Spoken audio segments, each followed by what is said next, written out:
Hey, what I'm Chef Scott, and during these uncertain times, one thing is for certain, that Texans can count on Texans, which is why we want to share with you the hashtag Texans Helping Texans. So we want to hopefully inspire you and hopefully let you inspire others in what you're doing in your community. So just tag, again, Texans Helping Texans, and share your story with your communities, inspire other people, or get inspiration. And right now, I'm hoping to inspire you to cook tonight because the shelter in place is in full effect, so there's really nowhere else to go. And so as we're sitting at home, the greatest thing we can do is just cook, right? Share some food, share a meal. So I'm gonna share with you a really simple recipe, and the great thing about this recipe is it's excellent for the kids. I'm gonna do a classic Neapolitan pizza dough, our classic Neapolitan pizza dough, not the legal classic Neapolitan pizza dough. We're doing our version of it, so it's gonna be really simple. I'm gonna show you 3 separate ways to use the dough. The great thing about this recipe is if I'm gonna show you the full batch, if there's just one of you or 2 of you, or it's you and your cat, whatever it is, it's just sharing it. You can freeze the dough really, really well. So once you're done making the dough balls, you can oil them, throw them in a Ziploc bag or throw them in a small container, airtight, throw it in the freezer 3 to 6 months. It works great. Take it out, let it slack out. It'll proof, use it just like you would, like we're doing today. So in case your mixer is broken, I am gonna do this whole thing by hand. So I'm gonna knead the dough by hand. We're gonna roll it, and we're gonna make some pizza, some calzone, and a really simple sweet treat the kids will love. So, quick Yeast 101 for this application for my actual pizza dough. I'm gonna use just a simple active dry yeast, not a quick rising yeast, nothing, just this one right here, just really simple Fleshman's. This is what I like to go with. So I'm gonna pour the yeast in. So this may be counterintuitive to everything you've ever read online or done. I don't bloom the yeast. Instant yeast is ready to go. It's freeze dried, it's done. All you have to do is activate it by getting it wet. And typically for this application, I'll do a longer fermentation, which means I'll make the dough, I'll let it sit overnight, and it'll kind of slowly ferment and slowly rise, and the next day I'll let it sit out. That's just gonna develop more flavor. You can absolutely do this in 4 hours if you wanted to, make it the same day. The only thing you do by letting it sit is just gonna let the dough get a little more flavor. So that was my water and yeast. Olive oil, just a little bit of olive oil, I like that for flavor. The part of the Neapolitan dough is this right here. So the Anna Tipo 00 flours. I would use either 00 or I just use plain old all-purpose flour, works fine. So I'm gonna use the whole bag. So the whole bag's gonna go in.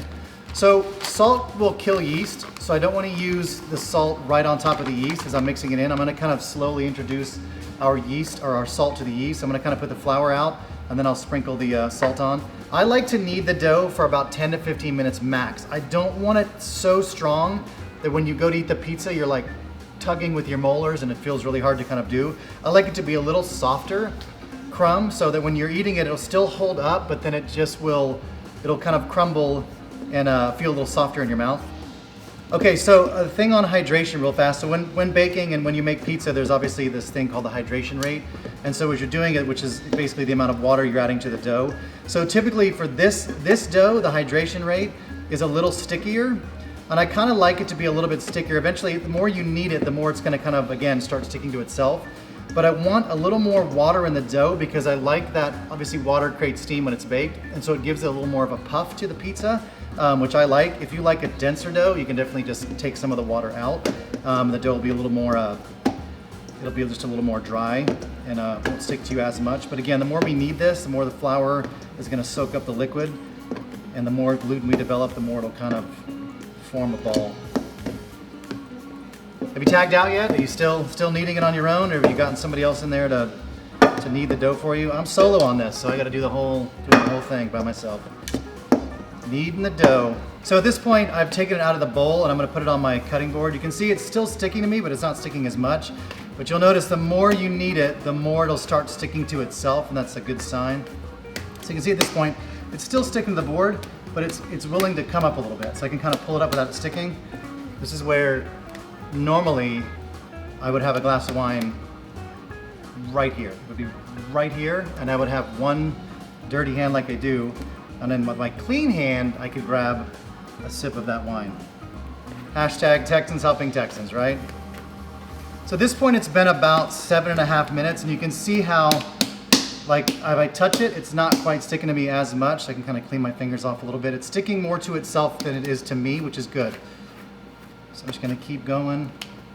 At this point, I can start to pick it up a little more. See how it's kind of coming off the board when I pick it up? That's where you wanna be. I'm telling you, this dough is really, really good. And the Neapolitan flour is really, really good. Just want to develop that gluten. It's enough gluten to let it hold together, but you want it to be nice and soft. You know, when you have that really good piece of pizza, you want it to be a little soft and not something you feel like you got to saw through. This will make, typically this dough will yield around 6 to 7, I would say 8 to 9 ounce doughs. You can make a bunch of small pizzas, which is great. So if you're having a party, which you shouldn't be, you should be sheltering in place. But if you did, this would be a great thing to use. All right, so let's see. All right, here we go. So we'll call that good. Let's say that's 10 minutes for all intents and purposes. So if I'm gonna portion out the dough, so I'm gonna do a 200 gram, I don't have my scale out. I'm just gonna cut the dough. So very important, you wanna cut the dough either with a knife or a bench scraper. Don't pull the dough because it'll damage some of the gluten that we've worked so hard to kind of develop. I'm working up a sweat. So we're developing the dough, and when we roll the balls, I can either roll it like this, kind of take it and roll it around and form a little ball, and then kind of, you know, form it, push it, form it, push it, form it, push it, form it, and kind of make a little dough ball. It kind of looks like that. I like to do it by taking the dough and just rolling it. So I've kind of got my fingers like this. I'm just kind of gently rolling the dough around. You get a nice smooth surface. Just a gentle, this takes a lot of practice, but honestly we've got time now, so it's a good time to learn to roll dough balls. So when you're done, you should have that little indentation on the bottom. So typically at this point I would cover these with a little bit of oil. I'd spray them with a little bit of oil or a little olive oil on them, and I would cover them or put them in the fridge. Once I roll them out, a lot of times I like to put them in a container with enough room to kind of grow, and then put them in the fridge and let them sit for 24 hours. If we were gonna make this in the next couple hours, I would spray these, cover it with a wet towel so it doesn't stick to the dough. When the dough rises, it won't stick to the towel, and let it just kind of sit in proof and at room temperature, or like at a warmer room temperature, I would say. You'll get the best effect. It'll slowly rise. As soon as it gets soft, we'll punch it down and make a pizza. And you can save this. So if I want to take this entire thing of dough, I would roll it into a ball, put it in a plastic bag, label it with a date on it, and then I could just freeze it, and then when I'm ready to make more, pull it out and go again. Super simple. I've got a rested dough here, and I'm gonna press it out. So I've got so I like to use semolina flour as a coating to kind of keep it from sticking. So in the oven, and I'll explain this later, if you don't have a pizza stone or you can't run out and get a pizza stone right now, totally understand. There's a great way to bypass the pizza stone, which is using a sheet pan. Just take a regular sheet pan, any metal sheet pan, flip it upside down, put it in the oven about 3/4 to halfway up in your on your rack, and then turn the oven on to full blast. Let it preheat, the pan will preheat, it'll get really, really hot, and it'll do the basic same thing that a pizza stone will, just providing you a hot surface so the dough doesn't kind of stick and get all gummy and all your ingredients kind of fall through when you go to scrape it off. So I've got a bowl of semolina, which again, you can use fine cornmeal if you don't have semolina. We do sell semolina at H-E-B. So I'm gonna put my pizza dough down. All I'm gonna do is just kind of walk my fingers around and just create a crust. It does not have to be a perfect circle if you don't want it to be. Okay, so we're gonna get really simple. So obviously any number of toppings you can do on your pizza, great. I've got jalapenos, some onions, some bell peppers, mushrooms all diced up. You can use a classic, just simple tomato and salt sauce, or you can use your favorite marinara sauce. So all it takes, I've got about a little 4-ounce ladle here, 4 to 5 ounce ladle, a little bit of sauce on there. Whatever kind of cheese you want. I've just got mozzarella. I love to put pecorino romano on with my mozzarella cheese. Not too much mozzarella, just enough to cover. Obviously you can do more. I'm gonna do pepperoni, really simple. And because it's Texas, I'm gonna throw a little jalapeno on there. I've got some diced jalapenos, and they smelled when I was cutting them really, really hot, so I think it'll be a nice little compliment to our pepperoni. So again, just gonna top it however you wanna do it. If you really wanna go crazy, the kids do it, you can absolutely have them blanket the entire top of the pizza with pepperoni so you can't see any sauce, any cheese at all. You can just make it a monstrous pepperoni pizza. So okay, so I've got this. I'm gonna throw up just chops of little jalapenos. I'm just gonna kind of scatter those over the top here.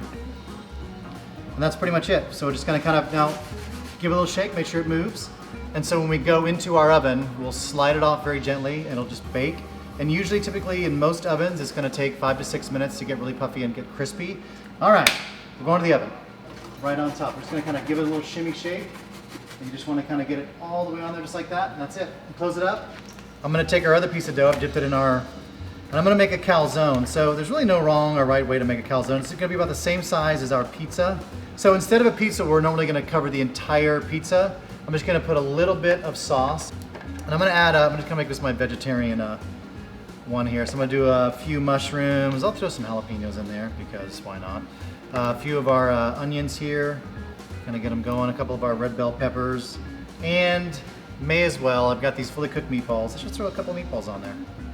So it's vegetarian with meatballs, so it's kind of vegetarian. Vegetarian, flexitarian, let's just say that. A little bit of cheese. So the only danger really is not sealing it up right, because all the oozy stuff, the vegetables are gonna weep, there's liquid in there. We wanna make sure we fold it. So I kind of like to just kind of tuck and roll underneath. I kind of pinch, tuck and roll, pinch, tuck and roll. So that's it, that's the calzone, really, really simple. Again, you could cut these, you cut the dough in half, make a smaller little pocket for the kids, a little calzone pocket. Have your own hot pockets, do them the exact same way. Throw them on the sheet pan, a little less time, in the oven, nice and crispy, good to go. All right, retrieving the pizza, just a little shimmy shake on there. It's a nice golden brown, really simple. Calzone is in the oven right now. And while the calzone cooks, we're gonna make the really fun fry bread. So there's really no right or wrong way to cut the dough. Use the same pizza cutter. Again, we don't want to break up all those beautiful gluten strands we've worked so hard to create. So it doesn't matter how it looks, and it doesn't matter if it's folded or not. It's gonna go to the fryer. We'll fry it up, little cinnamon sugar, really simple. So you can see, it puffs up really simply. It doesn't take very long. You just want a little bit of color on both sides. I kind of like to flip it to make sure all the moisture in the dough is going to help puff up on both sides. And this is the part that's fun for the kids, not the frying. Don't fry with the kids, but I would do the frying, and then once you set them aside to cool, let them coat them in their favorite sugar. So the cinnamon sugar is great, that's what I'm going to use. When you bite into it, you'll have that beautiful exterior. You just don't want to have that runny, doughy interior. So you just want to give it a little bit of time to kind of cook, and should be a little bit more golden. So I just took a few of them out of the fryer, and as they're hot, just hit them with that cinnamon sugar. Again, coat them in whatever you want. It's really simple. They're nice and golden on both sides. They're nice and crispy. Still a little doughy in the center. This is good enough. I can stand here all day and just keep powdering these things with cinnamon sugar. It's pretty much a very versatile dessert. Really simple. All right, so calzone. Nice and golden brown. A little puffy. So it's nice and crispy. You can hear that. Beautiful. I'm just gonna go right down the center.